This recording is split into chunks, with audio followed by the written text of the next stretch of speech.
Hare Krishna, Krishna Krishna, Hare Hare, Hare Rama, Hare Rama, Rama Rama, Hare Hare, Hare Krishna, Hare Krishna, Krishna Krishna, Hare Hare, Hare Rama, Hare Rama, Rama Rama, Hare Hare.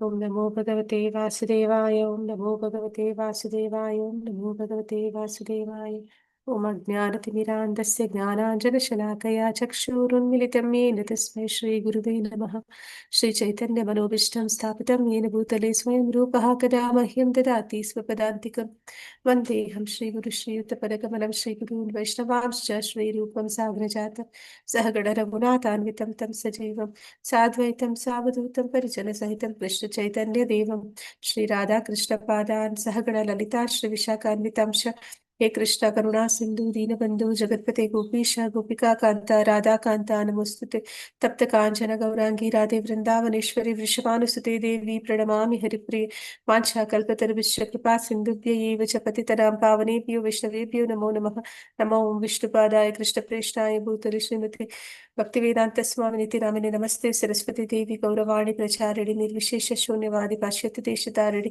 जय श्री कृष्ण चैतन्य प्रभु नित्यानंद श्री द्वैत गदाधर शिवासादि गौर भक्त वृंद हरे कृष्ण कृष्ण कृष्ण हरे हरे हरे हरे राम राम राम हरे हरे ओम नमो भगवते वासुदेवाय ओम नमो भगवते वासुदेवाय ओम नमो भगवते वासुदेवाय ना नारायणं नमस्कृत्य नरं चैव नरोत्तमं देवी सरस्वती व्यासं ततो जयमुदीरयेत् नष्टप्रायेषु भद्रेषु नित्यं भागवत सेवया भगवती उत्तमश्लोके भक्तिर्भवति नैष्टिकी ಹರೇ ಕೃಷ್ಣ ಎಲ್ಲರಿಗೂ ಶಾರ್ಟ್ ಭಾಗವತಂ ಕ್ಲಾಸಿಗೆ ಎಲ್ಲರಿಗೂ ಸ್ವಾಗತ.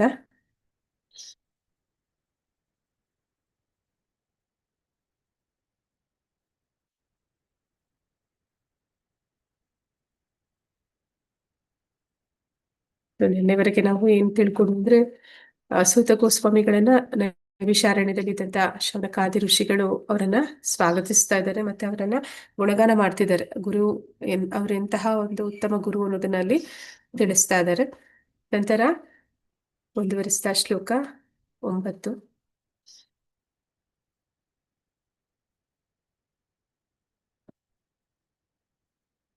ತತ್ರ ತತ್ರ ಅಂಜಸ ಆಯುಷ್ಮಾನ್ ಭವತ ಯತ್ ವಿನಿಶ್ಚಿತಂ ಪುಂಸಾಂ ಪುಂಸಾಂ ಏಕಾಂತತಃ ಶ್ರೇಯ ತತ್ ಶಂಸಿತುಂ ಅರ್ಹಸಿ.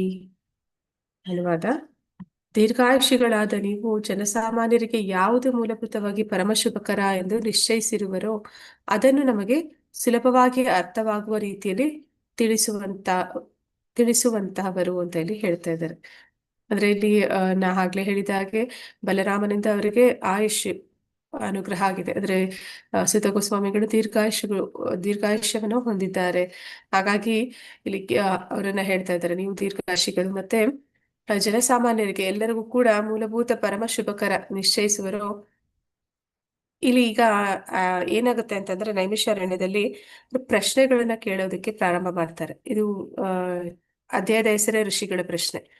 ಅವರು 6 ಪ್ರಶ್ನೆಗಳನ್ನ ಕೇಳ್ತಾರೆ. ಅಂದ್ರೆ ಲೋಕ ಕಲ್ಯಾಣಕ್ಕಾಗಿ 6 ಪ್ರಶ್ನೆಗಳು. ಇಡೀ ಭಾಗವತದಲ್ಲಿ ಈ ಪ್ರಶ್ನೆಗಳಿಗೆ ಉತ್ತರವನ್ನೇ ಒಂದು 12 ಅಧ್ಯಾಯಗಳು ಅಂದ್ರೆ 12 ಸ್ಕಂದಗಳು ನಮ್ಗೆ ತಿಳಿಸ್ಕೊಡುವಂಥದ್ದು. ಅದರಲ್ಲಿ ಇವ್ರು ಕೇಳ್ತಾ ಇರುವಂತ ಮೊದಲ ಪ್ರಶ್ನೆ ಇದು. ಏನು ಮೊದಲ ಪ್ರಶ್ನೆ ಅಂತಂದ್ರೆ, ಜನಸಾಮಾನ್ಯರಿಗೆ ಯಾವುದು ಮೂಲಭೂತವಾಗಿ ಪರಮ ಶುಭಕರ ಎಂದು ನಿಶ್ಚಯಿಸುವರೋ ಅದನ್ನು ನಮಗೆ ಸುಲಭವಾಗಿ ಅರ್ಥವಾಗುವ ರೀತಿಯಲ್ಲಿ ತಿಳಿಸುವಂತವರು ಅಂತ. ಅಂದ್ರೆ ಎಲ್ಲರಿಗೂ ಕೂಡ ಈಗ ನಿನ್ನೆ ಶ್ಲೋಕಗಳಲ್ಲಿ ನಾವು ನೋಡಿದ್ವಿ, ಅವ್ರು ಹೇಳ್ತಾ ಇದ್ದಾರೆ ನಿಮ್ಗೆ ವೇದವ್ಯಾಸರ ಮತ್ತೆ ಶುಕಮುನಿಗಳ ಅಷ್ಟೇ ಅಲ್ಲದೆ ಇನ್ನೂ ಅನೇಕ ಮಹರ್ಷಿಗಳು, ಆ ಸಮಕಾಲೀನದಲ್ಲಿದ್ದಂತ ಅನೇಕ ಮಹರ್ಷಿಗಳ ಕೃಪೆ ಎನ್ನುವಂಥದ್ದು, ಅಂದ್ರೆ ಅವರ ಒಂದು ತಿಳುವಳಿಕೆ, ಅವರೆಲ್ಲರ ಒಂದು ಜ್ಞಾನ ನಿಮ್ಗೆ ತಿಳಿದಿದೆ. ಹೀಗಿರ್ಬೇಕಾದ್ರೆ ನೀವು ಎಲ್ಲ ವಿಚಾರವನ್ನ ತಿಳಿದಂತವರಾಗಿದ್ದೀರಿ. ಈಗ ಎಲ್ಲವನ್ನು ತಿಳಿದಂತಹ ನೀವು ಈಗ ನಾವು ಅಷ್ಟೆಲ್ಲ ತಿಳ್ಕೊಳಿಕ್ಕೆ, ಆದ್ರೆ ಈಗ ಯಾರಾದ್ರೂ ವೇದಾಧ್ಯಯನ ಮಾಡೋದಕ್ಕೆ ಸಾಧ್ಯ ಆಗತ್ತಾ? ನಾವೆಲ್ಲರೂ ವೇದಾಧ್ಯಯನ ಮಾಡಕ್ಕಾಗತ್ತ? ಹರೇ ಕೃಷ್ಣ.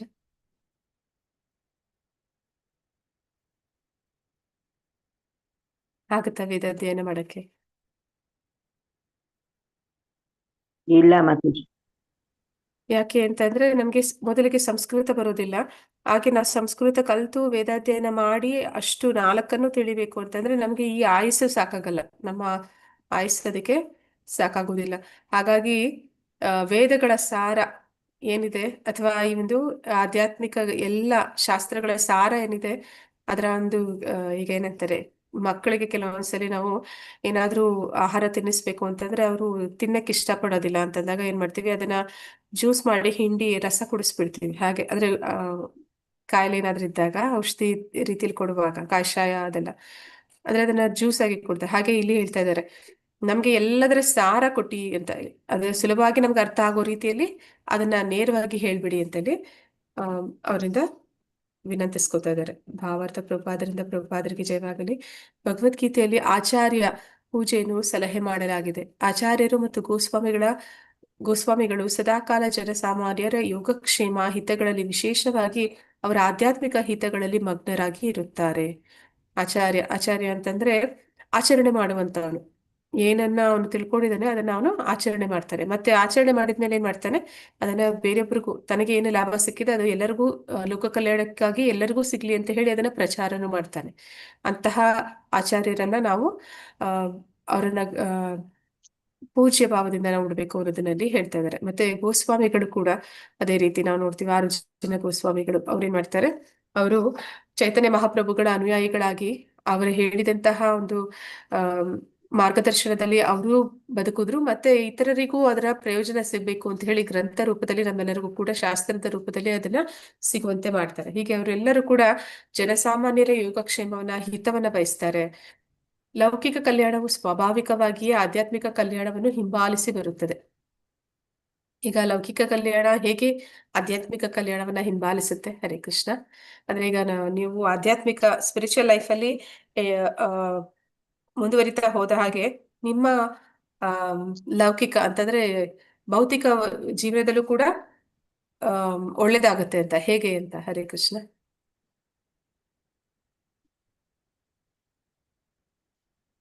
ಭಕ್ತಿ ಮಾಡೋದ್ರಿಂದ ಮಾತ್ರ. ಹಾ ಮಾತಾಜಿ, ಹೇಗೆ ಅಂದ್ರೆ ಈಗ 4 ನಿಯಂತ್ರಕ ತತ್ವಗಳನ್ನ ಪಾಲನೆ ಮಾಡ್ತೀರಾ, ಅದರಿಂದ ಏನಾಗುತ್ತೆ, ಪಾಪಗಳು ನೀವು ಮಾಡೋದಿಲ್ಲ. 4 ಧರ್ಮದ ಸ್ತಂಭಗಳು ಅದನ್ನ ನೀವು ಪಾಲನೆ ಮಾಡ್ತಿದ್ದಂಗೆ ನಿಮ್ಮಿಂದ ಕರ್ಮಗಳು, ಪಾಪಗಳು ಇನ್ನು ಆಗೋದು ನಿಂತೋಗುತ್ತೆ. ಆಮೇಲೆ ಏನ್ ಮಾಡ್ತೀರಿ, ಜಪ ಮಾಡ್ತೀರಿ. ಜಪ ಮಾಡಿದಾಗ ಏನಾಗುತ್ತೆ, ನಿಮಗೆ ಆಧ್ಯಾತ್ಮಿಕವಾಗಿ ಭಗವಂತ ಜ್ಞಾನ ಅನ್ನುವಂಥದ್ದು ತಿಳಿತಾ ಹೋಗುತ್ತೆ. ತಪ್ಪು ಸರಿ ಜ್ಞಾನ ತಿಳಿದಾದ್ಮೇಲೆ ನೀವು ಸರಿಯಾದ ಮಾರ್ಗದಲ್ಲಿ ನಡೆಯಕ್ಕೆ ಶುರು ಮಾಡ್ತೀರಿ. ಅದೆಲ್ಲವೂ ಕೂಡ ನಿಮ್ಮ ಲೌಕಿಕ ಕಲ್ಯಾಣಕ್ಕೂ ಸ್ವಾಭಾವಿಕವಾಗಿ ಒಳ್ಳೇದೇ ಮಾಡುತ್ತೆ. ಅಂದ್ರೆ ನಿಮ್ಗೆ ಪಾಪಗಳಾಗದೇ ಇದ್ದಾಗ ನಿಮ್ಮ ಜೀವನದಲ್ಲಿ ಶುಭಕರವಾದ ವಿಷಯಗಳು ನಡೀತಾ ಹೋಗುತ್ತೆ. ಅಂದ್ರೆ ಹೇಗೆ ಅಂತಂದ್ರೆ, ಈಗ ಸೂರ್ಯನಿಗೆ ಕೃಷ್ಣ ಅಂದ್ರೆ ಸೂರ್ಯನಿಗೆ ಸಮಾನ ಅಂತ ಹೇಳ್ತಾರೆ. ಯಾರು ಕೃಷ್ಣನ ಕಡೆಗೆ ಮುಖ ಮಾಡ್ತಾರೆ ಅವರ ಹಿಂದೆ ನೆರಳು ಬರುತ್ತೆ ಅಂತ. ನೆರಳು ಅಂತಂದ್ರೆ ಈ ಎಲ್ಲ ಲೌಕಿಕ ವಿಷಯಗಳು, ಆ ಲೌಕಿಕ ವಿಷಯಗಳು ಅವರನ್ನ ಹಿಂಬಾಲಿಸ್ಕೊಂಡ್ ಬರುತ್ತಂತೆ.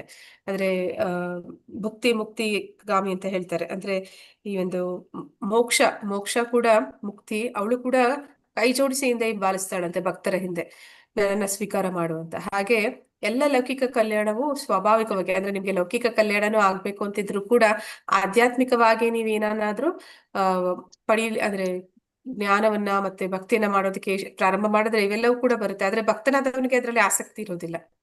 ಹಾಗೆ ಇಲ್ಲಿ ಹೇಳ್ತಾ ಇದ್ದಾರೆ. ಆದ್ದರಿಂದಲೇ ಆಚಾರ್ಯರು ಸಾಮಾನ್ಯವಾಗಿ ಜನತೆಗೆ ಆಧ್ಯಾತ್ಮಿಕ ಕಲ್ಯಾಣಕ್ಕೆ ಮಾರ್ಗದರ್ಶನ ನೀಡುತ್ತಾರೆ. ಎಲ್ಲರಿಗೂ ಕೂಡ ಏನೋ ಒಂದು ಬೇಕು ಅಂತಾನೆ ಅಲ್ವಾ ನಾವೆಲ್ಲರೂ ಹೋಗೋದು ದೇವಸ್ಥಾನಗಳಿಗೆ. ಹರೇ ಕೃಷ್ಣ, ಏನಾದ್ರು ಕೇಳ್ಕೊಂಡೇ ಹೋಗ್ತೀವಲ್ವಾ, ನನ್ಗೆ ಇದು ಬೇಕು ಅದು ಬೇಕು. ಹೌದು ಮಾತಾಜಿ, ಹೌದು ಹಾ, ಮಾತಾಜಿ. ಅದೆಲ್ಲ ನಮ್ಗೆ ಈಡೇರ್ಬೇಕು ಅಂತಂದ್ರೆ ಕರ್ಮಕಾಂಡಿಗಳ ಹಾಗೆ ನಾವು ಯಾವುದೋ ಒಂದು ದಾನ ಯಜ್ಞ ತಪಸ್ಸದನ್ನ ಮಾಡೋದಕ್ಕೆ ಪ್ರಯತ್ನ ಪಡ್ತೀವಿ. ಆದ್ರೆ ವಾಸ್ತವದಲ್ಲಿ ಆಧ್ಯಾತ್ಮಿಕ ಕಲ್ಯಾಣ ಅನ್ನುವಂಥದ್ದು ಭಗವಂತನ ಭಕ್ತಿ ಸೇವೆ ಮಾಡೋದ್ರಿಂದ ಬರುತ್ತೆ. ಹಾಗೆ ಆಧ್ಯಾತ್ಮಿಕ ಕಲ್ಯಾಣ ಅದು ನಮ್ಗೆ ಆಯ್ತು ಅಂತಂದ್ರೆ ಉಳಿದೆಲ್ಲವೂ ಕೂಡ ತಾನೇ ಸರಿಯಾದ ಮಾರ್ಗದಲ್ಲಿ ಅಂದ್ರೆ ನಡೀತಾ ಇರುತ್ತೆ. ಹಾಗೊಂದ್ ವೇಳೆ ಸರಿಯಾಗಿ ನಡೀತಾ ಇಲ್ಲ ಅಂದ್ರೂ ಕೂಡ ಅದನ್ನ ಅಂದ್ರೆ ಕಷ್ಟದ ಸಮಯಗಳು ಬಂದಾಗ್ಲೂ ಕೂಡ ಅದನ್ನ ಹೇಗೆ ಎದುರುಗೊಳ್ಬೇಕು ಅನ್ನುವಂತಹ ಒಂದು ಜ್ಞಾನ ನಮ್ಗೆ ಅಲ್ಲಿಂದ ಸಿಗ್ತಾ ಇರುತ್ತೆ. ಆದ್ದರಿಂದಲೇ ಇಲ್ಲಿ ಆಚಾರ್ಯರು ಸಾಮಾನ್ಯವಾಗಿ ಜನತೆಗೆ ಆಧ್ಯಾತ್ಮಿಕ ಕಲ್ಯಾಣಕ್ಕೆ ಮಾರ್ಗದರ್ಶನ ನೀಡ್ತಾರೆ. ಋಷಿಗಳು ಈ ಕಲಿಯುಗದ ಅಥವಾ ಕಲಹಯುಗದ ಜನತೆಯ ಅಸಮಾರ್ಥ್ಯ ಅನರ್ಹತೆಗಳನ್ನು ಬಲ್ಲವರು. ಆದ್ದರಿಂದಲೇ ಸರ್ವ ರೀತಿಯಿಂದಲೂ ನಿಂದನೆಗೆ ಗುರಿಯಾಗಿರುವ ಈ ಕಲಿಯುಗದ ಜನರಿಗೆ ಅಪೌರುಷೇಯ ಧರ್ಮಗ್ರಂಥಗಳ ಸಾರಾಂಶವನ್ನು ತಿಳಿಸುವಂತೆ ಋಷಿಗಳು ಸೂತ ಮುನಿಗಳಿಗೆ ಮನವಿ ಮಾಡಿಕೊಂಡರು. ಅಂದ್ರೆ ಈ ಕಲಿಯುಗದ ಜನ ಮುಂದಿನ ಶ್ಲೋಕದಲ್ಲಿ ಹೇಳ್ತಾರೆ ಹೇಗಿದ್ದಾರೆ ಅಂತ. ಅಂದ್ರೆ ಅದನ್ನೇ ಇಲ್ಲಿ ಹೇಳ್ತಾ ಇದ್ದಾರೆ. ಈ ಜನ ಅಸಮರ್ಥ್ಯ ಅಂದ್ರೆ ಅವ್ರಿಗೆ ಆಧ್ಯಾತ್ಮಿಕ ಜ್ಞಾನ ಪಡೆಯೋದಕ್ಕೆ ಸಾಮರ್ಥ್ಯ ಇಲ್ಲ. ಅನರ್ಹತೆ ಅಂದ್ರೆ ಅವರಲ್ಲಿ ಅರ್ಹತೆ ಕೂಡ ಇಲ್ಲ. ಯಾಕೆಂದ್ರೆ 4 ನಿಯಂತ್ರಕ ತತ್ವಗಳ ಉಲ್ಲಂಘನೆ ಮಾಡ್ತಾ ಇದ್ದಾರೆ. ಆದ್ದರಿಂದಲೇ ಇವರನ್ನ ನಿಂದನೆಗೆ ಪಾತ್ರರಾದವರು. ಇಂಥವರಿಗೆ ಕಲಿಯುಗದ ಇಂತಹ ಜನರಿಗೆ ಈ ಅಪೌರುಷೇಯ ಧರ್ಮ ಗ್ರಂಥಗಳ ಸಾರಾಂಶವನ್ನ ಕೊಡಿ. ಅಂದ್ರೆ ಅವ್ರಿಗೆ ಎಲ್ಲವನ್ನ ಓದಿ ತಿಳ್ಕೊಳ್ಳುವಷ್ಟು ಅವ್ರಿಗೆ ಯೋಗ್ಯತೆ ಇಲ್ಲ. ಅಂತವರಿಗೆ ನೀವೇ ಅದ್ರ ಸಾರವನ್ನ ತಿಳಿಸಿಬಿಡಿ, ನೇರವಾಗಿ ತಿಳಿಸ್ಬಿಡಿ ಅಂತ ಹೇಳಿ ವಿನಂತಿಸ್ಕೊತಾ ಇದ್ದಾರೆ. ಜನರಿಗೆ ಮೂಲಭೂತವಾಗಿ ಒಳಿತಾಗಬಹುದಂತಹ ಪರಮ ಶುಭವನ್ನು ಕುರಿತು ವಿಚಾರಿಸಿದರು. ಅಂದ್ರೆ ಎಲ್ಲರಿಗೂ ಕೂಡ ಶುಭ ಆಗ್ಬೇಕು ಅಂತಹ ಒಂದು ವಿಚಾರವನ್ನ ನಮಗೆ ತಿಳಿಸಿ. ಈ ಯುಗದ ಜನತೆಯ ಖಂಡನೀಯ ವಿದ್ಯಮಾನಗಳನ್ನು ಮುಂದಿನ ಶ್ಲೋಕದಲ್ಲಿ ವಿವರಿಸಲಾಗಿದೆ. ಈಗ ನಮ್ಮ ಒಂದು ಗುಣಗಾನ ಆಗುತ್ತೆ, ನಾವೆಲ್ಲರೂ ಯಾರು ಅಂತ, ಎಂತವ್ರು ಅನ್ನೋದನ್ನಲ್ಲಿ ಶ್ಲೋಕ 10ರಲ್ಲಿ ಹೇಳ್ತಾ ಇದ್ದಾರೆ. ಪ್ರಾಯೇಣ ಅಲ್ಪಾಯುಷ ಸಭ್ಯ ಕಲಾವಸ್ಮಿನ್ ಯುಗೆ ಜನ ಮಂದಸು ಮಂದಮತಯೋ ಮಂದ ಭಾಗ್ಯ ಭದ್ರುತ. ಅನುವಾದ ಭಾವಾರ್ಥ ಪ್ರಭುಪಾದರಿಗೆ ಜಯವಾಗ್ಲಿ. ಈಗ ನಾವೆಲ್ಲರೂ ಎಂತಹ ಜನ ಅಂತ ಹೇಳಿ ನಮ್ಮ ಗುಣಗಾನ ಸ್ಟಾರ್ಟ್ ಮಾಡ್ತಾ ಇದ್ದಾರೆ. ಎಲ್ಲ ಈ ಜ್ಞಾನವರೇಣ್ಯರೇ, ಕಬ್ಬಿಣದ ಈ ಕಲಿಯುಗದಲ್ಲಿ ಮಾನವರು ಅಲ್ಪಾಯುಷಿಗಳು, ಆಯಸ್ಸು ಕಡಿಮೆ, ಅವರು ಕಲಹ ಪ್ರಿಯರು, ಯಾವಾಗ್ಲೂ ಜಗಳ ಮಾಡ್ತಾ ಇರ್ತಾರೆ. ಸೋಮಾರಿಗಳು, ಏನಾದ್ರೂ ಮಾಡ್ಬೇಕು ಅಂತಂದ್ರೆ ಸೋಮಾರಿತನ, ಕೆಲಸ ಕಾರ್ಯಗಳು ಹೇಳಿದ್ರೆ ಸೋಮಾರಿತನ. ತಪ್ಪು ದಾರಿಗೆ ಎಳೆಯಲ್ಪಟ್ಟವರು, ಅಂದ್ರೆ ಯಾವ್ದು ಮಾಡಬಾರ್ದು ಅದನ್ನೇ ಹೆಚ್ಚು ಮಾಡುವವರು. ಅದೃಷ್ಟಹೀನರು, ಅಂದ್ರೆ ನಮಗೆ ಭಕ್ತಿಯಲ್ಲಿ ಮುಂದುವರಿಯೋದಕ್ಕೆ ಅಷ್ಟೊಂದು ಅನುಗ್ರಹ ಬೇಕು, ಅಂದ್ರೆ ಗುರುವಿನ ಅನುಗ್ರಹ, ಭಗವಂತನ ಅನುಗ್ರಹ ಬೇಕು, ಆದ್ರೆ ನಾವು ಅದೃಷ್ಟಹೀನರು. ಇವೆಲ್ಲಕ್ಕೂ ಮಿಗಿಲಾಗಿ ಅವರು ಸದಾ ಕ್ಷೋಭೆಗೆ ಒಳಗಾದವರು. ಅಂದ್ರೆ ಈ 3 ಕ್ಲೇಶಗಳು ಅಂತ ಹೇಳ್ತೀವಿ, ಅದು ಮತ್ತೆ 4 ರೀತಿಯ ಅವೆಲ್ಲವೂ ಕೂಡ ಎಲ್ಲರಿಗೂ ಪರ್ಮನೆಂಟ್ ಆಗಿ ಇರುವಂತಹ ಕ್ಲೇಶಗಳು. ಈ ಕ್ಷೋಭೆಗಳಲ್ಲಿ ಸದಾ ನಾವು ಒಳಗಾಗಿರ್ತೀವಿ ಅಂತ ಹೇಳಿ ಹೇಳ್ತಾ ಇದ್ದಾರೆ. ಭಾವಾರ್ಥ ಪ್ರಭುಪಾದರಿಗೆ ಜಯವಾಗಲಿ. ಭಗವದ್ ಭಕ್ತರು ಸರ್ವದಾ ಜನಸಾಮಾನ್ಯರ ಆಧ್ಯಾತ್ಮಿಕ ಉನ್ನತಿಗಾಗಿ ಕಾತರಿಸುತ್ತಾರೆ. ನೈಮಿಷಾರಣ್ಯದ ಋಷಿಗಳು ಕಲಿಯುಗದ ಜನತೆಯ ವಿದ್ಯಮಾನವನ್ನು ವಿಶ್ಲೇಷಿಸಿದಾಗ ಮಾನವ ಅಲ್ಪಾಯುಷಿ ಎಂಬುದನ್ನು ಮೊದಲೇ ಅರಿತಿದ್ದರು. ಈಗ ನೈಮಿಷಾರಣ್ಯದಲ್ಲಿ ಇವರೆಲ್ಲರೂ ಯಾಕೆ ಸೇರಿದ್ದಾರೆ ಋಷಿ ಮುನಿಗಳು? ಹರೇ ಕೃಷ್ಣ.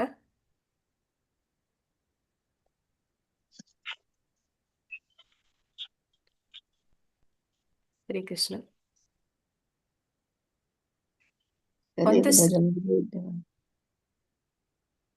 ಹೇಳಿ ಮಾತಾಜಿ.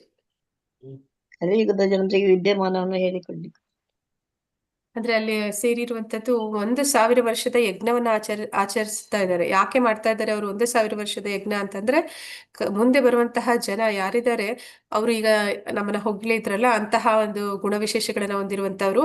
ಇವರ ಒಂದು ಆಧ್ಯಾತ್ಮಿಕ ಉನ್ನತಿಗಾಗಿ ನಾವು ಯಜ್ಞವನ್ನ ಮಾಡಬೇಕು ಅಂತ ಹೇಳಿ ಅಲ್ಲಿ ಸೇರಿದ್ದಾರೆ. ಹಾಗಾಗಿ ಅವರು ಯಾಕೆ ಆ ರೀತಿ ಸೇರಿದ್ದಾರೆ ಅಂದ್ರೆ, ಜನಸಾಮಾನ್ಯರ ಆಧ್ಯಾತ್ಮಿಕ ಉನ್ನತಿ ಆಗ್ಬೇಕು ಅನ್ನೋಂಥದ್ದೇ ಅವರ ಮೂಲ ಉದ್ದೇಶ ಆಗಿದೆ. ಅಲ್ಲಿ ಸೇರಿರುವಂತಹ ನೈಮಿಷಾರಣ್ಯದ ಋಷಿಗಳು ಕಲಿಯುಗದ ಜನರ ಬಗ್ಗೆ ತಿಳಿದವರಾಗಿದ್ದಾರೆ. ಮುಂದೆ ಬರುವಂತಹ ಜನ ಹೇಗಿದ್ದಾರೆ ಅನ್ನೋದನ್ನ ಅವ್ರಿಗೆ ಗೊತ್ತಿದೆ. ಅಲ್ಪಾಯುಷಿಗಳು, ಕಲಹ ಪ್ರಿಯರು, ಸೋಮಾರಿಗಳು, ಮತ್ತೆ ಅದೃಷ್ಟಹೀನರು, ಇಂಥವ್ರನ್ನ ನಾವು ಹೇಗೆ ಉದ್ಧಾರ ಮಾಡೋದು, ಅದಕ್ಕಾಗಿ ಯಜ್ಞವನ್ನ ಅಲ್ಲಿ ಮಾಡೋದಕ್ಕೆ ಸೇರಿದ್ದಾರೆ. ಕಲಿಯುಗದಲ್ಲಿ ಮಾನವನ ಜೀವಿತದ ಅವಧಿಯು ಆಹಾರ ಅಭಾವದಿಂದಲ್ಲ, ಅನಿಯಮಿತ ಚಟ ಹವ್ಯಾಸಗಳಿಂದ ಕಿರಿದಾಗುವುದು. ಅಂದ್ರೆ ಇಲ್ಲಿ ಊಟ ಇಲ್ದಿರ ಯಾರು ಜನ ಸಾಯ್ತಾ ಇಲ್ಲ, ಹೆಚ್ಚು ಊಟ ತಿಂದು ಸಾಯ್ತಾ ಇದ್ದಾರೆ ಅಂತ ಹೇಳಿ ಹೇಳ್ತಾ ಇದ್ದಾರೆ. ಅಂದ್ರೆ ಇಲ್ಲಿ ಅವ್ರಿಗೆ ಬಾಯಿ, ಅದರ ಮೇಲೆ ನಾಲಿಗೆ ಚಪಲದ ಮೇಲೆ ಅವ್ರಿಗೆ ಹತೋಟಿ ಇಲ್ಲ. ಹಾಗಾಗಿ ಏನ್ ಮಾಡ್ತಾರೆ, ಸಿಕ್ಕಿದೆಲ್ಲ ತಿನ್ನುವಂಥದ್ದು, ಎಷ್ಟು ತಿನ್ನುವಂಥದ್ದು, ಅವರ ದೇಹಕ್ಕೆ ಎಷ್ಟು ಬೇಕೋ ಅದಕ್ಕಿಂತ ಜಾಸ್ತಿ ತಿನ್ನುವಂಥದ್ದು. ಇದರಿಂದ ಎಲ್ಲ ಡಯಾಬಿಟಿಸ್, ಈ ರೀತಿ ಎಲ್ಲ ಕಾಯಿಲೆಗಳು ಬರುತ್ತೆ. ಕ್ಯಾನ್ಸರ್, ಇಂತಹ ಕಾಯಿಲೆಗಳು ಬಂದು ಅವರ ಒಂದು ಆಯಸ್ಸು ಕಡಿಮೆ ಆಗ್ತಿದೆ ಅಂತ ಹೇಳಿ ಹೇಳ್ತಾ ಇದ್ದಾರೆ. ಅದರೆಲ್ಲ ಜಿಡ್ಡಿನ ಪದಾರ್ಥಗಳು ಎಲ್ಲ ಬೇಡದ್ದು, ಯಾವುದು ದೇಹಕ್ಕೆ ಒಳ್ಳೇದಲ್ಲ ಅಂತದನ್ನ ಹೆಚ್ಚು ಹೆಚ್ಚು ತಿಂತಾ ಇದ್ದಾರೆ. ಹಾಗಾಗಿ ಅವರ ಆಯಸ್ಸು ಕಡಿಮೆ ಆಗ್ತಿದೆ. ನಿಯಮಬದ್ಧವಾದ ಹವ್ಯಾಸಗಳಿಂದ ಮತ್ತು ಸರಳವಾದ ಆಹಾರ ಸೇವನೆಯಿಂದ ಮನುಷ್ಯ ತನ್ನ ಆರೋಗ್ಯವನ್ನು ಕಾಪಾಡಿಕೊಳ್ಳಬಹುದು. ಅಂದ್ರೆ ತನಗೆ ಎಷ್ಟು ಬೇಕೋ ಆಹಾರ ಅಷ್ಟನೇ. ಅಂದ್ರೆ ಈಗ ಒಳ್ಳೆಯ ಯೋಗಿ ಆಗ್ಬೇಕು ಅಂದ್ರೆ, ಆಧ್ಯಾತ್ಮಿಕ ಒಂದು ಪಥದಲ್ಲಿ ಮುಂದುವರಿಬೇಕು ಅಂತಂದ್ರೆ, ನಮ್ಮ ಆಹಾರ, ನಿದ್ರಾ, ಭಯಮೈಥುನ ಇದೆಲ್ಲವೂ ಕೂಡ ಲಿಮಿಟೆಡ್ ಆಗಿ, ಅಂದ್ರೆ ಏನಂತ ಹೇಳ್ತಾರೆ, ಎಲ್ಲವೂ ಕೂಡ ಒಂದು ಹವ್ಯಾಸಗಳು ಕೂಡ ಸರಳವಾಗಿರ್ಬೇಕು, ಮತ್ತೆ ಸರಳವಾದ ಮತ್ತೆ ಎಷ್ಟು ಬೇಕೋ ಅಷ್ಟನ್ನೇ ಮಾಡಬೇಕು. ಅತಿ ಹೆಚ್ಚು ಆಹಾರ ಸೇವನೆ, ಅತಿ ಹೆಚ್ಚು ನಿದ್ದೆ, ಇದೆಲ್ಲವೂ ಕೂಡ ನಮ್ಮನ್ನ ಏನ್ ಮಾಡುತ್ತೆ, ಒಂದು ರೀತಿ ಆ, ಜಡ ಜಡ ಅಂತಂದ್ರೆ ಜಡತ್ವ ಅಂತಂದ್ರೆ ಒಂದು ಸೋಮಾರಿತನವನ್ನ ಹೆಚ್ಚಿಸುತ್ತೆ. ಹಾಗೆ ಇಲ್ಲಿ ಹೇಳ್ತಾ ಇದ್ದಾರೆ, ಇದನ್ನ ನಿಯಮಬದ್ಧವಾದ ಹವ್ಯಾಸಗಳನ್ನ ಮಾಡ್ಕೋಬೇಕು, ಸರಳವಾದ ಆಹಾರ ಸೇವನೆ ಮಾಡ್ಬೇಕು. ಸರಳವಾದದ್ದು ಅಂತಂದ್ರೆ ಸಾತ್ವಿಕ ಆಹಾರವನ್ನೇ ಸೇವನೆ ಮಾಡ್ಬೇಕು. ಮತ್ತೆ ಇದರಿಂದ ನಾವೇನ್ ಮಾಡ್ಬೋದು, ಆರೋಗ್ಯವನ್ನ ಕಾಪಾಡ್ಕೊಳ್ಳಿಕ್ಕೆ ಸಾಧ್ಯ ಆಗುತ್ತೆ. ಮಿತಿಮೀರಿದ ಭೋಜನ, ಮಿತಿಮೀರಿದ ಇಂದ್ರಿಯ ತೃಪ್ತಿ, ಮತ್ತೊಬ್ಬರ ಕೃಪೆ ಕರುಣೆಗಳನ್ನು ಮಿತಿಮೀರಿ ಅವಲಂಬಿಸಿರುವುದು. ಅಂದ್ರೆ ಈಗ ಹೆಚ್ಚು ತಿನ್ಬೇಕು, ಹೆಚ್ಚು ಇಂದ್ರಿಯ ಸುಖ ಮಾಡ್ಬೇಕು ಅಂದ್ರೆ ಎಂಜಾಯ್ ಮಾಡ್ಬೇಕು. ಲೈಫ್ ಇರೋದೇ ಒಂದು ಸತಿ, ಮುಂದೆ ಏನಿದೆ ಏನಿಲ್ಲ ನಾವು ಕಂಡಿಲ್ಲ, ನಮ್ಗೆ ಗೊತ್ತಿಲ್ಲ. ಈಗ ಸಿಕ್ಕಿದ ಅವಕಾಶ ನಾವು ಚೆನ್ನಾಗಿ ಎಂಜಾಯ್ ಮಾಡ್ಬೇಕು. ಎಷ್ಟು ಎಂಜಾಯ್ ಮಾಡ್ಬೇಕು, ನಿನ್ನ ಹತ್ರ ಎಷ್ಟಿದೆ ಅಷ್ಟು ಮಾತ್ರ ಅಲ್ಲ, ಬೇರೊಬ್ರ ಹತ್ರ ಎಷ್ಟಿದೆ ಅದನ್ನು ನೀನೇ ಎಂಜಾಯ್ ಮಾಡ್ಬೇಕು. ಅಂದ್ರೆ ಬೇರೊಬ್ರ ಕೃಪೆ ಕರುಣೆ ಅಂತಂದ್ರೆ ಬೇರೊಬ್ರು ಕೂಡ ನಿನಗಾಗಿನೇ ಅವರು ಎಲ್ಲವನ್ನು ಕೂಡ ಮಾಡ್ಬೇಕು ಅಂತ ಅವಲಂಬನೆ, ಅವರ ಮೇಲೆ ಅವಲಂಬಿಸುವಂತದ್ದು. ಕೃತಕ ಜೀವನ ಆದರ್ಶಗಳು ಇವೆಲ್ಲ ಮಾನವ ಶಕ್ತಿಯನ್ನು ನಿಸ್ಸಾರಗೊಳಿಸಿ ಬಿಡುತ್ತವೆ. ಕೃತಕ ಜೀವನ ಆದರ್ಶಗಳು ಅವರಿಗವರೇ ಒಂದೊಂದು ತತ್ವಗಳನ್ನ ಹೇಳುವಂಥದ್ದು. ಅಂದ್ರೆ ಆ ಬೇರೊಬ್ಬರಿಗೆ ಸಹಾಯ ಮಾಡಿ ಅಂತ ಹೇಳ್ತಾರೆ ಅಂತಂದ್ರೆ ನನಗೆ ಸಹಾಯ ಮಾಡಿ ಅನ್ನುವಂಥದ್ದು ಅದರ ಅರ್ಥ. ಹಾಗೆ ಆ ಅವರದೇ ಆದಂತಹ ಒಂದು ತತ್ವಗಳನ್ನ, ಫಿಲಾಸಫಿಗಳನ್ನ ಅವರು ಹುಟ್ಟಾಕೋತಾರೆ. ಮತ್ತೆ ಇವೆಲ್ಲ ಮಾನವ ಶಕ್ತಿಯನ್ನು ನಿಸ್ಸಾರಗೊಳಿಸಿ ಬಿಡುತ್ತವೆ. ಇದೇನ್ ಮಾಡುತ್ತೆ, ವ್ಯಕ್ತಿಯ ಒಂದು ಆ ಆಧ್ಯಾತ್ಮಿಕ ಮತ್ತೆ ಭೌತಿಕ ಶಕ್ತಿ ಅವನಲ್ಲಿ ಏನಿದೆ ಅದೆಲ್ಲವೂ ಕೂಡ ಅವನು ಕಳ್ಕೊಂಡ್ಬಿಡ್ತಾನೆ. ಆದ್ದರಿಂದಲೇ ಮನುಷ್ಯನ ಜೀವಿತದ ಅವಧಿ ಹ್ರಸ್ವಗೊಳ್ಳುತ್ತದೆ. ಇದರಿಂದ ಅವನು ಹೆಚ್ಚು ಕಾಲ ಬದುಕೋದಿಲ್ಲ ಅನ್ನೋದನ್ನಲ್ಲಿ ಹೇಳ್ತಾ ಇದ್ದಾರೆ. ಈ ಯುಗದ ಜನರು ಐಹಿಕವಾಗಿ ಮಾತ್ರವಲ್ಲ, ಆತ್ಮ ಸಾಕ್ಷಾತ್ಕಾರದ ವಿಷಯದಲ್ಲೂ ಸೋಮಾರಿಗಳು. ಈಗ ಬೆಳಗಿನ ಜಾವ ಮಂಗಳಾರತಿಗೆ ಎದ್ದೋಳಿ ಅಷ್ಟು ಬ್ರಾಹ್ಮಿ ಮುಹೂರ್ತದಲ್ಲಿ ನಿಮ್ಮ ಜಪಗಳನ್ನ ಮುಗಿಸ್ಕೊಳ್ಳಿ ಅಂತಂದ್ರೆ ಸೋಮಾರಿತನ, ಎದ್ದೋಳಕ್ಕೆ ಆಗೋದಿಲ್ಲ, ಕಷ್ಟ ಆಗತ್ತೆ. ಇದೆಲ್ಲ ಮಾಡೋದಕ್ಕಿಂತ ನಾವು ಬೇಡ, ನಮ್ಗೆ ಆಧ್ಯಾತ್ಮಿಕ ವಿಚಾರಗಳು ನಮ್ಗೆ ಯಾಕೆ ಬೇಕು. ಅಲ್ಲಿ ನಮ್ಗೆ ಏಕಾದಶಿ ವ್ರತಗಳನ್ನ ಮಾಡಿಸ್ತಾರೆ, 4 ನಿಯಂತ್ರಕ ತತ್ವಗಳನ್ನ ಮಾಡಿಸ್ತಾರೆ, ಕಾಫಿ ಟೀ ಬಿಡಿಸ್ತಾರೆ. ಇದೆಲ್ಲ ಯಾಕೆ? ನೀವ್ ಯಾರಿಗಾದ್ರೂ ಹೋಗಿ ಆ ಬನ್ನಿ ಕೃಷ್ಣ ಪ್ರಜ್ಞೆಗೆ ಬನ್ನಿ ಅಂತಂದ್ರೆ ಹೆದರ್ಕೋತಾರೆ. ಅಯ್ಯೋ ನಾವು ಸನ್ಯಾಸಿಗಳಾಗೋದಿಲ್ಲ ಅಂತ ಹೇಳ್ತಾರೆ. ಅಂದ್ರೆ ಯಾರು ಕೃಷ್ಣ ಪ್ರಜ್ಞೆಗೆ ಬಂದಿದ್ದಾರೆ ಅವರೆಲ್ಲವನ್ನ ಬಿಟ್ಟ ಸನ್ಯಾಸಿಗಳು ಅಂತ ಅವರೇ ನಿರ್ಧಾರ ಮಾಡ್ಬಿಡ್ತಾರೆ. ಮಾನವ ಜನ್ಮ ಇರುವುದೇ ಆತ್ಮ ಸಾಕ್ಷಾತ್ಕಾರಕ್ಕಾಗಿ. ಅಂದರೆ ಮನುಷ್ಯ ತಾನೇನು, ಪ್ರಪಂಚ ಎಂದರೆ ಏನು, ಪರಮ ಸತ್ಯ ಯಾವುದು ಎಂಬುದನ್ನು ತಿಳಿದುಕೊಳ್ಳಬೇಕು. ಅಂದ್ರೆ ಇದನ್ನ ಯಾರು ಪ್ರಾಣಿಗಳಿಗೆ, ಪಕ್ಷಿಗಳಿಗೆ ಅಥವಾ ಮರಗಿಡಗಳಿಗೆ ಹೇಳಿದ್ರೆ ಅವುಗಳಿಗೆ ಅದನ್ನ ಅರ್ಥ ಮಾಡ್ಕೊಳ್ಳಿಕ್ಕೆ ಸಾಧ್ಯ ಇಲ್ಲ. ಮನುಷ್ಯ ಜನ್ಮ ಅದು ದುರ್ಲಭ. 84 ಲಕ್ಷ ಯೋನಿ ದಾಟಿ ಸಿಕ್ಕುವಂಥದ್ದು ಮಹಾ ದುರ್ಲಭವಾದ ಒಂದು ಜನ್ಮ. ಅದರ ಉದ್ದೇಶನೇ ಅದು. ಉದ್ದೇಶ ಏನು ಅಂತಂದ್ರೆ ಜ್ಞಾನವನ್ನ ಪಡ್ಕೊಡುವಂಥದ್ದು ಮತ್ತೆ ಭಕ್ತಿಯನ್ನ ಮಾಡುವಂಥದ್ದು. ಐಹಿಕ ಪ್ರಪಂಚದಲ್ಲಿ ಬದುಕಿನ ಹೋರಾಟದ ಸಕಲ ಕ್ಲೇಶ, ಕಷ್ಟ ಕೋಟಲೆಗಳಿಂದ ಮುಕ್ತಿ ಪಡೆದು ಭಗವದ್ಧಾಮಕ್ಕೆ ಹಿಂದಿರುಗಲು ಮಾನವ ಜನ್ಮ ಒಂದು ಸಾಧನವಾಗಿದೆ. ಅಂದ್ರೆ ನಾವೆಲ್ಲ ಈ ಒಂದು ಕ್ಲೇಶಗಳು, ಅಂದ್ರೆ ಜನ್ಮ, ಮೃತ್ಯು, ಜರ, ವ್ಯಾಧಿ ಈ ಒಂದು ಚಕ್ರದಿಂದ ಹೊರಗಡೆ ಬರಬೇಕು. 3 ರೀತಿಯ ಕ್ಲೇಶಗಳಿಂದ ನಾವು ಬಿಡುಗಡೆ ಆಗ್ಬೇಕು, ಎಲ್ಲ ಪಾಪಗಳಿಂದ ಮುಕ್ತಿಯನ್ನು ಪಡಿಬೇಕು ಅಂತಂದ್ರೆ ನಾವು, ನಮ್ಗೆ ಸಿಕ್ಕಿರುವಂತಹ ಒಂದು ಅವಕಾಶ ಅದು ಮನುಷ್ಯ ಜನ್ಮ. ಆದರೆ ಕೆಟ್ಟ ಶಿಕ್ಷಣ ಪದ್ಧತಿಯಿಂದಾಗಿ ಮಾನವರಿಗೆ ಆತ್ಮ ಸಾಕ್ಷಾತ್ಕಾರದ ಹಂಬಲವೇ ಇಲ್ಲದಂತಾಗಿದೆ. ಅಂದ್ರೆ ಈಗ ಪ್ರಸ್ತುತ ಇರುವಂತಹ ಶಿಕ್ಷಣ ಎಂತದ್ದು ಅಂದ್ರೆ ಹೊಟ್ಟೆ ಹೊರೆಯುವುದಕ್ಕಾಗಿಯೇ ಅಜ್ಞಾನವನ್ನ ಕೊಡುವಂಥದ್ದು. ಅಲ್ಲಿ ಎಲ್ಲೂ ಆತ್ಮಜ್ಞಾನ, ಆತ್ಮ ಸಾಕ್ಷಾತ್ಕಾರದ ಜ್ಞಾನ ಅಥವಾ ಆಧ್ಯಾತ್ಮಿಕ ಜ್ಞಾನದ ಬಗ್ಗೆ ಯಾವುದೇ ಸುಳಿವು ಅನ್ನುವಂಥದ್ದು ಇರೋದಿಲ್ಲ. ನೈತಿಕ ಶಿಕ್ಷಣ ಅನ್ನೋದು ಕೂಡ ಈಗ ಅಷ್ಟೇ ಕಡಿಮೆ ಆಗ್ತಾ ಹೋಗುತ್ತೆ. ಅಲ್ಲಿ ಹೇಳುವಂಥದ್ದೆಲ್ಲ ಇಷ್ಟೇ, ನೀವು ಹೆಚ್ಚು ಹಣ ಗಳಿಸೋದಕ್ಕೆ ಏನ್ ಮಾಡಬೇಕು ಅದನ್ನೇ ಅವರ ಜೀವನದಲ್ಲಿ ಶಿಕ್ಷಣದ ರೂಪದಲ್ಲಿ ಅವರು ಕಲಿಯುವಂಥದ್ದು. ಅವರಿಗೆ ಅದರ ಅರಿವಾದರೂ ದುರಾದೃಷ್ಟವಶಾತ್ ತಪ್ಪು ದಾರಿಗೆ ಎಳೆಯಲ್ಪಟ್ಟ ಶಿಕ್ಷಕರಿಗೆ ಬಲಿಪಶುಗಳಾಗುತ್ತಾರೆ.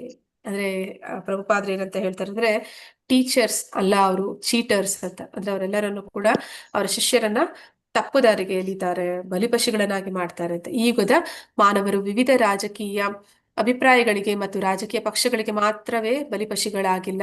ವಿವಿಧ ಬಗೆಯ ಇಂದ್ರಿಯ ತೃಪ್ತಿ, ಸೆಳೆತಗಳು, ಸಿನಿಮಾ, ಕ್ರೀಡೆ, ಜೂಜು, ಕ್ಲಬ್ಬುಗಳು, ಲೌಕಿಕ ಗ್ರಂಥಾಲಯಗಳು, ದುಷ್ಟ ಸಹವಾಸ, ಧೂಮಪಾನ, ಮದ್ಯಪಾನ, ಮೋಸ ಮಾಡುವುದು, ಕದಿಯುವುದು, ಕಾದಾಡುವುದು, ಇಂತಹವುಗಳೆಲ್ಲ ಕಲಿಯುಗದ ಮಾನವನನ್ನು ಆಹುತಿ ತೆಗೆದುಕೊಳ್ಳುತ್ತಿವೆ. ಅಂದ್ರೆ ಇಲ್ಲಿ ಯಾಕೆ ಜನ ಹೇಗಿದ್ದಾರೆ ಅಂತಂದ್ರೆ, ಅವ್ರಿಗೆ ನಾವು ಅನ್ಕೊಂಡ ಹಾಗೆ ಬರೀ ರಾಜಕೀಯ ಪಕ್ಷಗಳು, 2 ದೇಶಗಳು ಮಾತ್ರನೇ ಅವರ ಒಂದು ಭೇದದಿಂದ ಜಗಳ ಮಾಡ್ತಾ ಇದ್ದಾರೆ ಅಂತಲ್ಲ, ಅದಲ್ದಿರ ಇಂದ್ರಿಯ ಸುಖ ಅಂತ ಹೇಳ್ಕೊಂಡು ಎಲ್ಲ ಮಾಡಬಾರದನ್ನೇ ಮಾಡ್ತಾ ಇದ್ದಾರೆ ಅಂತ.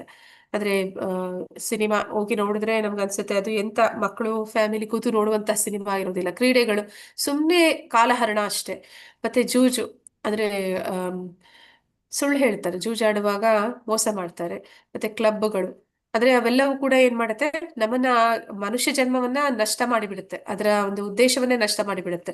ಮತ್ತೆ ಲೌಕಿಕ ಗ್ರಂಥಾಲಯಗಳು, ಬೇಡದ ಒಂದು ಮ್ಯಾಗಝಿನ್ಗಳು, ಪುಸ್ತಕಗಳು, ಅದನ್ನ ಓದುವಂಥದ್ದು, ಮತ್ತೆ ಬೇಡದ ಜನರ ಸಂಪರ್ಕ, ಮತ್ತೆ ಈ ಎಲ್ಲ ಅಭ್ಯಾಸಗಳು, ಕೆಟ್ಟ ಅಭ್ಯಾಸಗಳು, ಧೂಮಪಾನ, ಮದ್ಯಪಾನ, ಮೋಸ ಮಾಡೋದು, ಕದಿಯೋದು. ಆದ್ರೆ ಈಗ ಏನು ಅಂತಂದ್ರೆ, ನೀನ್ ಕದಿ, ನೀನು ಮೋಸ ಮಾಡು, ಏನಾದ್ರೂ ಮಾಡು, ನಿನ್ನನ್ನ ಯಾರು ಶಿಕ್ಷಿಸೋದಕ್ಕೆ ಸಾಧ್ಯ ಆಗಿಲ್ಲ ಅಂತಂದ್ರೆ ನೀನೇ ತುಂಬಾ ಅತಿ ಬುದ್ಧಿವಂತ ಅಂತ ತಿಳ್ಕೊತಾರೆ. ಅಂದ್ರೆ ಅವನೇ ತುಂಬಾ ಶಕ್ತ ಅಂತ ಅನ್ಕೋತಾರೆ.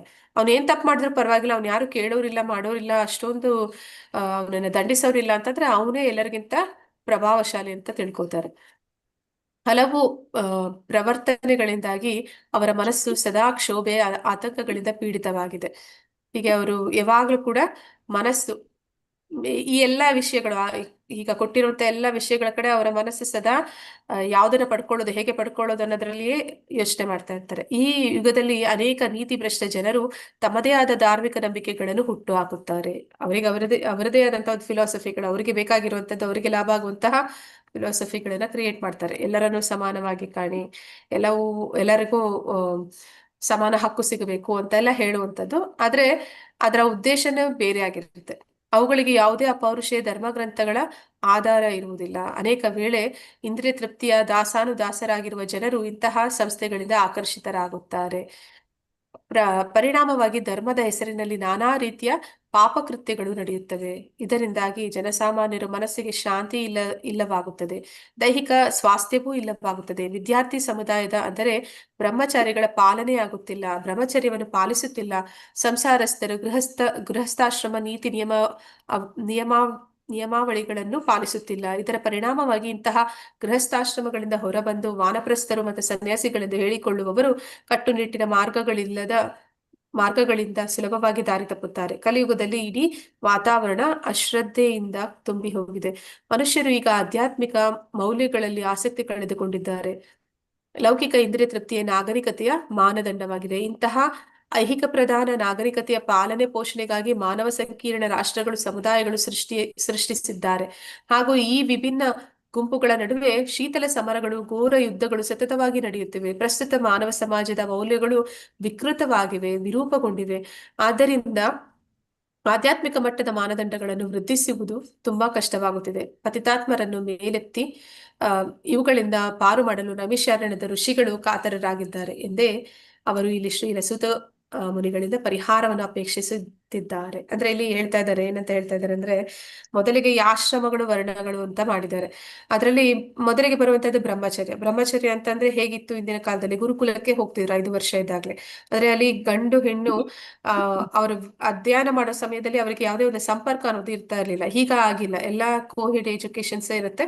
ಮತ್ತೆ ಪಾಶ್ಚಾತ್ಯ ದೇಶಗಳಲ್ಲಿ ಇದ್ದಂತಹ ಒಂದು ಆ ಸಂಪರ್ಕ, ಗಂಡು ಹೆಣ್ಣಿನ ಸಂಪರ್ಕ ಮದುವೆ ಇಲ್ಲದೆ ಮಾಡುವಂಥದ್ದು ಈಗ ಭಾರತದಲ್ಲೂ ಪ್ರಾರಂಭ ಆಗ್ತಿದೆ. ಹಾಗೆ ಬ್ರಹ್ಮಚರ್ಯ ಅದು ಸರಿ ಇಲ್ಲ ಅಂತಂದ್ರೆ ಗೃಹಸ್ಥಾಶ್ರಮ ಅನ್ನುವಂಥದ್ದು ಗೃಹಸ್ಥ ಆಶ್ರಮ ಆಗಲ್ಲ, ಅದು ಗೃಹ ಮೇದಿಯಾಗಿ ಹೋಗುತ್ತೆ. ಅಂದ್ರೆ ಗೃಹಸ್ಥರಿಗೆ ಅಲ್ಲಿ ಲೈಂಗಿಕ ಒಂದು ಇದು ಅವಕಾಶ ಇದೆ ಅಂತ ಹೇಳೋದಕ್ಕೆ ಇಲ್ಲ. ಅಲ್ಲಿ ಕೂಡ ಒಂದು ನಿಯಮ ನಿಬಂಧನೆಗಳು ಇದೆ. ಅದನ್ನ ಪಾಲನೆ ಮಾಡಿದ್ರೇನೆ ಅದು ಗೃಹಸ್ಥ ಆಶ್ರಮ ಆಗುತ್ತೆ, ಇಲ್ಲಾಂದ್ರೆ ಅದು ಗೃಹ ಮೇದಿ ಅಂತ ಅನಿಸ್ಕೊಳುತ್ತೆ. ಅಂತಹ ಗೃಹಸ್ಥರು ಅಂದ್ರೆ 50 ವರ್ಷ ಆದ್ಮೇಲೆ ಅವರು ವಾನಪ್ರಸ್ಥ ವನ್ನ ಸ್ವೀಕಾರ ಮಾಡ್ಬೇಕು, ಅಂದ್ರೆ ರಿಟೈರ್ಡ್ ಲೈಫ್ ತಗೋಬೇಕು. ಅಂತ ಸಮಯದಲ್ಲಿ ಅವ್ರು ಏನ್ ಮಾಡ್ತಾರೆ, ಇನ್ನು ಅಂದ್ರೆ ಅವ್ರಿಗೆ ಇನ್ನೂ ಇರುತ್ತೆ, ಆಸೆಗಳಿರುತ್ತೆ, ಅಂದ್ರೆ ಇಂದ್ರಿಯ ಭೋಗ ಮಾಡುವ ಆಸಕ್ತಿ ಇರೋದ್ರಿಂದ ಅವರಿಗೆ ವಾನಪ್ರಸ್ಥ ಅಂದ್ರೆ ರಿಟೈರ್ಡ್ ಲೈಫ್ ತಗೊಳ್ಳೋಕೆ ಅವ್ರಿಗೆ ಇಷ್ಟನೇ ಇರೋದಿಲ್ಲ. ಮತ್ತೆ ಸನ್ಯಾಸಿಗಳು ಅಂತ ಯಾರಾದ್ರೂ ಕಾವಿ ಧರಿಸಿದ್ರು ಕೂಡ ಅವರು ಕಾವಿ ಧರಿಸಿ ಜನರನ್ನ ಮೋಸ ಮಾಡ್ತಾರೆ. ಮತ್ತೆ ಎಲ್ಲ ಇನ್ನೂ ಆ ಸಮಾಜಕ್ಕೆ ಹೆಚ್ಚು ಘಾತುಕ ಅಂತ ಅನಿಸ್ಕೋತಾರೆ. ಅಂದ್ರೆ ಎಲ್ಲ ಬೇಡದನ್ನ ಮಾಡ್ತಾರೆ. ಯಾಕೆ ಇದು ಅಂತಂದ್ರೆ ನಮ್ಗೆ ಆಶ್ರಮಗಳು ಅದು ಆ ಹೋಯ್ತು, ಬ್ರಹ್ಮಚರ್ಯದಿಂದಲೇ ಅದು ಪ್ರಾರಂಭದಿಂದಲೇ ಅದು ದಾರಿ ತಪ್ತು ಅಂತ ಹೇಳಿ, ಹಳಿ ತಪ್ತು ಅಂತ ಹೇಳಿ ಹೇಳ್ತಾ ಇದ್ದಾರೆ. ಮತ್ತೆ ಇದರಿಂದ ಇಂತಹ ಜನ ಏನಾಗ್ತಾ ಇದ್ದಾರೆ, ಅವರು ಈಗ ಯುದ್ಧಗಳು ಕೂಡ ನಡೀತಾ ಇದೆ, ನಾವು ನೋಡ್ತೀವಿ. ರಷ್ಯಾ ಯುಕ್ರೇನ್ ಇರ್ಬೋದು, ಅಥವಾ ಅಮೆರಿಕ ಇರಾನ್ ಇರ್ಬೋದು, ಇವೆಲ್ಲವೂ ಕೂಡ ಯುದ್ಧಗಳು, ಈ ಒಂದು ಶೀತಲ ಸಮರಗಳೆಲ್ಲ ಅದು ಘೋರ ಯುದ್ಧಗಳು ಕೂಡ ನಡೀತಾ ಇದೆ. ಇದರಿಂದ ಏನಾಗುತ್ತೆ, ಬರೀ ಅವರಿಗೆ ಮಾತ್ರ ನಷ್ಟ ಅಲ್ಲ, ಅಲ್ಲಿನ ಜನರಿಗೆ ಮಾತ್ರ ನಷ್ಟ ಅಲ್ಲ, ನಾವೀಗ ನೋಡ್ತೀವಿ ಮೋದಿ ಕೂಡ ಇವಾಗ ಹೇಳ್ತಾ ಇದ್ದಾರೆ ನಮ್ಗೆ ಆಮ್, ಕೋವಿಡ್ ಸಮಯದಲ್ಲಿ ಹೇಗಿತ್ತು ಆ ರೀತಿ ಜನ ಹೆಚ್ಚು ಹೊರಗಡೆ ಓಡಾಡೋದು ಬೇಡ.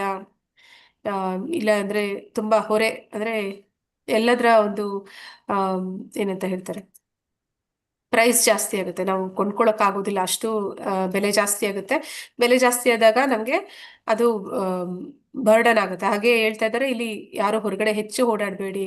ಮತ್ತೆ ಈ ಒಂದು ಆಹಾರ ಮಾಡೋದಕ್ಕೆ ನಮ್ಗೆ ಬೇಕಾಗಿರುವಂತ ಗ್ಯಾಸ್ ಸಿಗೋದಿಲ್ಲ. ಮತ್ತೆ ಆಚೆ ಕಡೆ ಶಾಲೆಗೆ ಅಥವಾ ಯಾವ್ದಾದ್ರು ಇದಕ್ಕೆ ಹೋಗ್ಬೇಕು ಅಂತಂದ್ರೆ ನಮ್ಮ ಗಾಡಿಗಳನ್ನ ತಗೊಂಡೋಗ್ಬೇಕು ಅಂತಂದ್ರೆ ಅದಕ್ಕೆ ಪೆಟ್ರೋಲ್ ಡೀಸೆಲ್ ಸಿಗೋದಿಲ್ಲ. ಸಿಕ್ಕಿದ್ರು ಕೂಡ ಅದು ತುಂಬಾ ಬೆಲೆ ಆಗುತ್ತೆ. ಇದೆಲ್ಲವೂ ಕೂಡ ಯಾಕೆ ಆಗ್ತಾ ಇದೆ?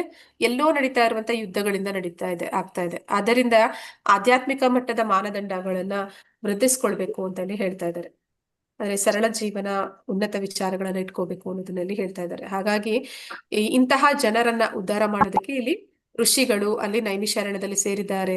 ಮತ್ತೆ ಅವರು ಇದಕ್ಕೆಲ್ಲದಕ್ಕೂ ಪರಿಹಾರವನ್ನ ಸೂತ ಮುನಿಗಳಿಂದ ಕೇಳ್ತಾ ಇದ್ದಾರೆ. ದಯವಿಟ್ಟು ಕ್ಷಮಿಸಿ, 5 ನಿಮಿಷ ಹತ್ರ ಜಾಸ್ತಿ ಆಯ್ತು. ವಾಂಛಾ ಕಲ್ಪತರುಭ್ಯಶ್ಚ ಕೃಪಾ ಸಿಂಧುಭ್ಯ ಏವ ಚ ಪತಿತನಾಂ ಪಾವನೇಭ್ಯೋ ವೈಷ್ಣವೇಭ್ಯೋ ನಮೋ ನಮಃ. ಅನಂತಕೋಟಿ ವೈಷ್ಣವೃದ್ಧಿ ಕಿ ಜೈ. ನಾಮಾಚಾರ್ಯ ಹರಿದಾಸ್ ಠಾಕೂರ್ ಕಿ ಜೈ. ಇಲ್ಲಿ ನೆರೆದಿರುವಂತ ಎಲ್ಲ ಭಕ್ತರಿಗೆ ಏನಾದ್ರೂ ಪ್ರಶ್ನೆಗಳಿದ್ರೆ ಕೇಳ್ಬೋದು, ಇಲ್ಲಾಂದ್ರೆ ಜಪ ಸ್ಟಾರ್ಟ್ ಮಾಡೋಣ. ಹರೇ ಕೃಷ್ಣ.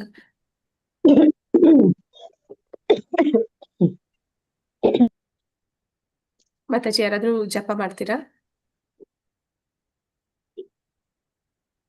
ಹರೇ ಕೃಷ್ಣ.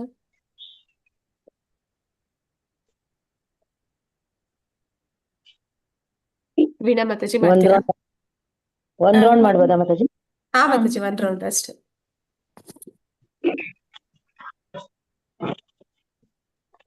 ಹರೇ ಕೃಷ್ಣ.